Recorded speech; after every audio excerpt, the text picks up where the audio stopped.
Hey guys, this is Michael Williams and you guys are watching PDA Draft Room TV.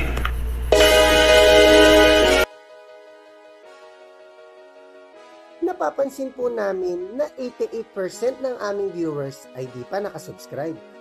Kaya kung nagustuhan niyo naman po yung video, bilang tulong lang sa aming channel, ay hinihiling lang po namin na pakipindot ang like, subscribe button at notification bell.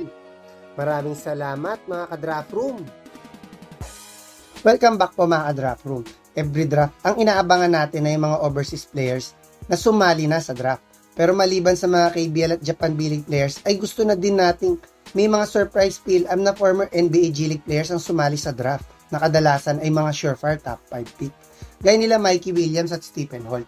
Kahit kinausap ko din ang isa pang former NBA G-League player na si Isaiah Umipig.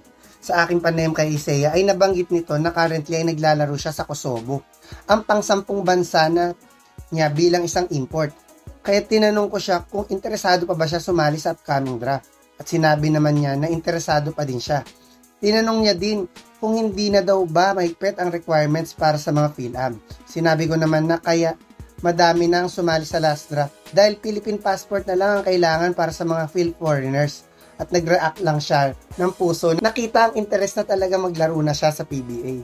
Abangan na lang po natin kung madadagdagan na naman ang NBA G-League calibers sa PBA sa next draft.